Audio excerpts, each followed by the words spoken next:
the idiots in chat. That's a very risky game you're playing. I'll have you know. You don't know. I'll have you know. I have been known to be an idiot in chat, Popgun. Only for you. Only for you. Aren't we all at some point in our life? Hey, this is winners finals of Proving Grounds. Snooze versus Dreams from yesterday. Two names that I guess go with each other. Indeed.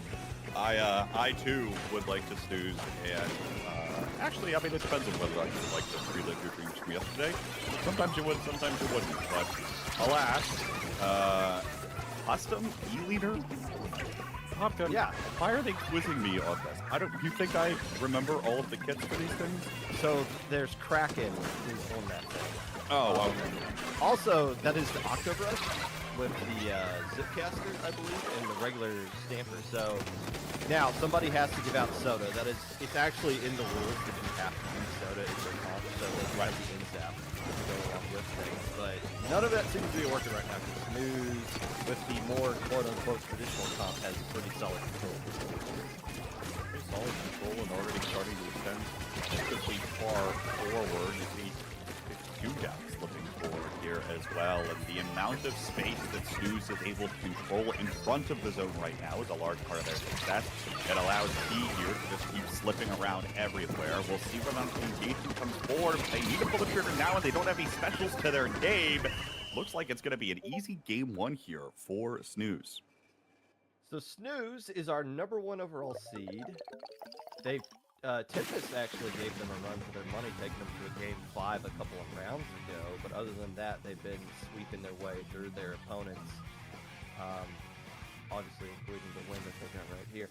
So, if you were to just look at the teams that signed up for this one, which obviously I've been doing the last couple of days, the team names themselves do nothing. They mean nothing to me.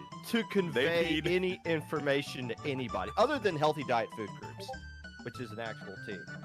Yeah. But when you look at when you click on the names and you look at the rosters that's actually playing, it's like, okay, cool. These are some players that have been pretty much dominating things for the vast majority of this year, including Snooze, Harshy, Kiki, Phoenix on this roster, as well as Raiki. A lot of those players have been pretty much farming the send-out badges across the board. I don't know much about Dreams from yesterday, but they have a lot of badges as you click on their thing as well. Now, some of those badges are like, okay, what I know what those are. The other ones is like, okay, that's a badge that just got made up today. There's no way. Welcome to Sendo.Inc. Popgun. As it turns out, anyone can throw a badge on the website and claim they have all of the accolades ever. As it turns out. No, this is fun though because I don't get to watch Splatoon very often, Popgun. I know, shocking development. You're not playing Splatfest right now? I'm not, as a matter of fact. So it's fun to get to be forced to sit down and watch people that I don't normally watch. Actually, I'll put it that way.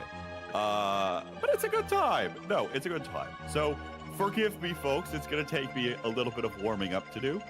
But I mean, if the rest of this tournament goes like it just did, I like what I see from Snooze, who does appear to have an actual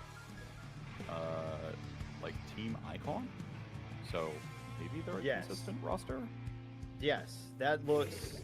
You know, it's just a matter of a time before these kinds of players end up on a team together if they're not already, because they've been doing so many pickups in so many different like random fan clubs or whatever. So it's, oh, by the way, they're still using that comp. That wasn't just a Mako Mart one time only special. No, for Undertow zones, the dual zone mode, we're sticking with the same exact thing. So the E-Leader, okay, so if the E-Leader can get set up in some like key areas here and kind of infuse their range, maybe they can find something going here, but it's going to be difficult to even get up top there when you got all the... Well, actually, scratch that. The E-Leader might not be as helpless as I thought. Not at all when you can aim like that. Oh, wait, have not seen this map since the change. I don't know when the change happened, Popgun, but that shows you how much Splatoon knowledge I have right now. So the area underneath the awning, so like behind where this wiper area is, that kind of got a little bit wider. I think for flat zone specifically, that's the main thing.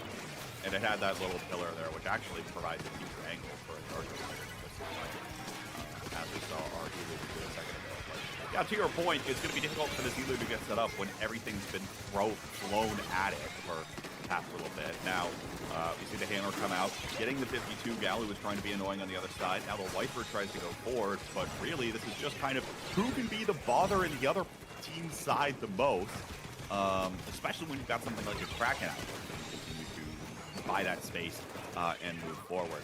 So we'll see whether or not Dreams from Yesterday is able to hold on this zone. It doesn't look likely at the moment, and no, they will get taken down, though another nice pick from our Elu player here before they send it up. Well, that's the thing. When we're so used to seeing pencils, it's not a one-shot hit. So you can get hit a couple times with the pencil before you get eliminated. But when you go back to these traditional chargers and you just see somebody explode off of one little shot. Now you can't miss it. You have to be really direct because it takes a long time to charge that back up again. But we're just not used to seeing that type of charger, even though it's the much older one. Everybody using that pencil right now. Speaking of which, a pencil just got eliminated on the website. It is nice to see the highlight reel montages where you flick across the map and you pick up one with the charger, especially when it takes that long to charge up. So, off the back of that, Dreams from Yesterday, probably about to extend the lead here slightly, although 52 gal comes out with this whale and is going to start charging forward. Here comes the brush, able to meet it there, right on the front lines, but then immediately gets taken down and traded, and Snooze is able to cap the zone. They're keeping us close despite the amount of range, just basically by fleeing themselves forward, and that's a lot of what these weapons want to do, right? Stamper using the 52 gal, they want to be in their face and be aggressive, and are relatively self-sufficient while they do that, so it's no real surprise that they're able to keep this one close. And now, in fact, they will go ahead for the lead, as now we see the flank coming with Zip Cast is going to get taken down and at least traded for the moment, but it's going to keep Dreams from Yesterday on their heels, and while they might pop this tactical cooler, they're going to be less of a threat moving forward. Good awareness of recognizing, hey, we might not know exactly where the zip cast is coming from, but we should be expecting it. And once it gets popped, and I see it's not right in front of me, the only place it could be is behind me. So instantly turn around, getting this flat on it. But the distraction was still caused by that zip caster. This zone, you don't see undertone zones often, but when you have a Splat Zones only tournament, you have to do more than just 5 maps the entire time.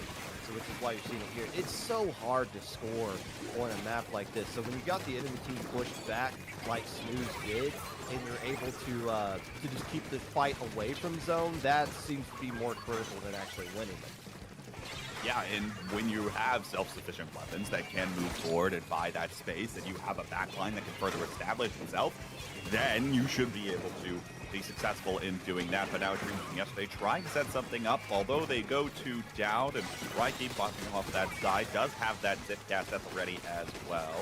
He's going to get taken down again. That's a staff player, no cooler for a little while longer, but even still, the firefight continues on top of the zone. Here comes the zip cast. Who are they going to find? And while the zone gets painted over, still neutralized, 1 zone to 1 right now. Have to turn their attention back to the other side, but no, Brush player gets taken down, and Snooze is going to cap both. The beautiful double there to cap it off, and now once again on the defense here, protecting from Dreams from Yesterday. This is going to be so hard to force overtime. Like on this map, you just sneeze on the zone and it pauses it, but to force overtime, you're going to have to cap both of the zones, and well, it's going to be extremely difficult to do when the pencil is alive. This as well. If I'm Snooze, I'm basically just saying, I'm just going to hard focus just one zone. Yeah, they capture that one, who cares? They got to get both. They can't do it in time. Snooze takes game 2 and are looking to continue this tournament with another sweep. Pretty convincing there, relatively speaking. Of course, it was a little bit more back and forth. This is the nature of 2-zone maps, as you pointed out earlier. But even still, one of the things I wanted to comment on there might have led to a difference in what the result is at the very end of the day. You saw it towards the end. I think the E-leader chose to take the pick on the wiper or brush rather than taking out the pencil, and then the pencil traded back for the leader. trying to have that target priority is something that is kind of critical and something we don't think about often in Splatoon. But obviously, if you're the longest range weapon, your goal should probably be to take out the longest range weapon. Now, whether or not you can react in time to actually do that is another thing, right? Which is why we don't talk about it in Splatoon nearly as often, is because oftentimes you get a small window to get one pick, and you'll be happy to take that one pick if you can get it. But even still, when you do have the opportunity to go for both, having the awareness of figuring out where everyone else is on the map at the same time is just as important. Of course, not to say that was the make or break of the game, but was a good teaching moment there, I think, as we keep going forward here in Proving Grounds. Now, Snooze, one game away from coming out on top in Winners Finals and advancing to Grand Spot. They are. That is definitely a thing. And even more importantly, as one of the TOs for this event, losers bracket is going along swimmingly. And quite honestly, that's the only thing I care about, because the quality of a double live tournament is 100% based on how the losers bracket is going. And we're almost at losers semifinals. So I might actually get to see my kid today. I'm all for this. Let's go. Oh God, it's only 3:30. Come on now. Well, he got an early bedtime. Ah, okay. Well. And we're sticking with this. Oh wait, no, actually, that's Harshi doing the E-Leader, saying, hey, how come they get to use E-Leader? How come they get to have fun and I don't? Like, we're up 2-0. Can I just prove I'm the better E-Leader right here? Let me see what I can do with this thing. I don't think I've ever seen Harshi on anything other than pencil. Well, you know, the other thing here too, right, is rather open map is Barnes Wind Time, especially around the zone area. So having a little bit of extra range here to pick off, especially when you're going into an E-Leader, might allow you to come away with picks like that. Now, that said, looks like the firefight on top of the zone goes to the favor of Dreams from yesterday, and it'll force Archie to back on away for now. But even still, if you can build up that effective range on top of the zone, especially with good sight lines, such as one this map has, you'll be able to come away victorious a lot of the time. And now a nice zip cast comes out here, and it's going to keep the pressure on as Dreams from yesterday continues to hold. Yeah, do a pretty decent opening right now. Well, until they got that taken away from them right there. But still, get out of there, Rush player. You want to stay alive a little bit, group in with your teammates. Try to find a way to build up that zip caster, but nicely done. Who eliminated that? That wasn't the E-Leader, was it? It was. So the E-Leader doing a good job of landing the one shot necessary to take care of that zip caster. And with Soda the Food, that might open up the door to Snooze to get back into control of the zone before they give up lead as well. You say that. They come right back through with a couple of specials, and now are setting up on the offensive side. Nice little Platano Stamper combo, throwing in that burst bomb there to take out the E-Leader. Means that effectively Dreams from yesterday is forced to back on away, and now Snooze can dive forward. Here comes the Kraken to go down. Actually, now it's 2 for 2. Trading back and forth, and the Kraken's going to be forced to retreat because only the NZAP lives.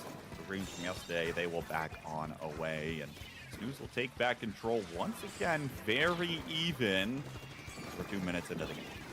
Like you kind of said, it's such a wide open map, but we also don't see any Zukas. Now, I don't think we've seen Zukas across the entire set, but this is one of those maps where it's just been so good. And also, if you're going to use the E-Leader, and you know the other team isn't going to be using Zuka, like, this is the one rare opportunity. Like, there's not much to contest against these E-Leaders other than just the E-Leader on the other side. Even when there's a hammer coming up, you might have a Kraken ready to go to self-defend yourself a little bit there. So that's, I'm seeing so much Splatoon, I'm trying to find something interesting going on. Hey, there's no Zukas. Ooh. But no, I mean, I think there's a decent rock, paper, scissors thing, right? That probably depends on your overall play style. In this case, they probably figured that just matching the E-Leader, well, A, especially if Snooze is ahead, might be more fun. And B, you know, the Zukas might be okay, but if there is an E-leader, obviously you're going to be vulnerable for a little while before that Zuka comes out. Otherwise, you're just relying on the shorter range weapon to get some stuff done. And look at this zip cast. I don't know how much work done it's going to get, but that was a fun angle. Now we'll jump back away. Nice little distraction for a little while. At one point, they clipped through the wall. I think they made a mistake. I think they like accidentally found like a spot without collision for the zipcaster and went to somewhere they weren't really expecting. That was just kind of weird. But what isn't weird is a gal doing what a gal usually does, dancing along into the shower of the curtain and getting some splats on top of it. That's a -4 as Snooze takes control of things. Well done here to this gal player. Coming in clutch for the team needs the most now, though, is going to get taken down. And now, suddenly, dreams from yesterday going to come right back. Not able to capitalize off of that delayed wipe. And now they start charging forward once again. Here comes all the bombs. And will they be able to get their E-leader set up? The N-Zap, though, taken down shortly after throwing the cooler. Now, there goes the Zipcast on the far right side. Looks like it's not coming up with much of anything for right now, although immediately comes back on top of the team, and suddenly 3 members are down. Looks like the N-Zap was able to jump back in and take care of some business. Here comes the Ultra Stamp to finish the deal, and Dreams from yesterday going to pick up their first game in our series. That Ultra Stamp smelt blood in the water, saw 3 players bunched right on top of each other and said, ooh, I can get a Twitter clip off of this. But only ended up getting 1 splat, as everyone else said. You know what?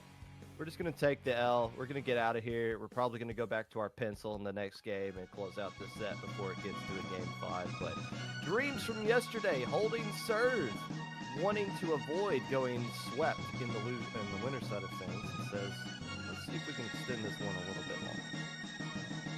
Real nice awareness here from Mox coming back on the Zipcast, joining with the rest of the team to try to create more pressure, and it ultimately allows that 3-down situation to happen. Then, of course, there's this ad to seal it. But that played on the Zipcast to come back in, apply that little bit of extra chip damage as you splash back in on that Zipcast, I think is actually incredibly important in that play overall. And the more you can use your specials to play off of what your teammates are doing, the better, right? That goes for Zipcast, that goes for Zuka, that goes for Strikes, that goes for most specials in the game. As long as you can coordinate that with the rest of your team, your pushes and your fights are going to be that much more successful. Yeah, in theory, you know, if you want to win. Yeah, I mean, this is a team game to some extent, even though we found as many ways as possible to individualize it.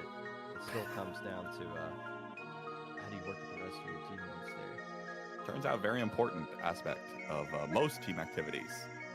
Which surprisingly, the more you kind of watch, maybe not this set in particular, but the more you kind of watch sets of Splatoon on stream, you don't really see that kind of special coordination in the sense. It seems like there's a lot of emphasis on, I got special, let me throw it. I got my strikes, let me just throw it. I got my Zuka ready, let me just throw it.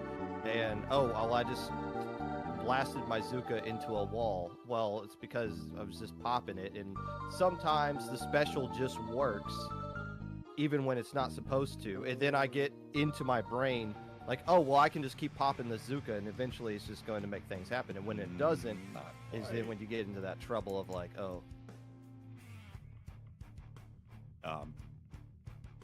well, what is this? It's a longer entry screen, is what it is. That's never a good sign. Not typically. Shout out to our streamer, Sam, who's been doing a fantastic job. Up to this point, it could go off the rails at any moment. And okay, so it's a museum. That means somebody's going to flank. Mox is going to be the person flanking this time around. But we also don't see flanks really work out anymore on this map, especially when one person goes by themselves, because the enemy team is just kind of expecting it at this point, and you just saw a 1v3 with Anakin not having the high ground instantly get splatted. Pretty sure that was 2 jumps away in addition to having the brush go down, and now they're going for the splats on the enemy plat here as well. As see the Sniper Rider come in. Here's the jump onto the plat, starting to take even more space away.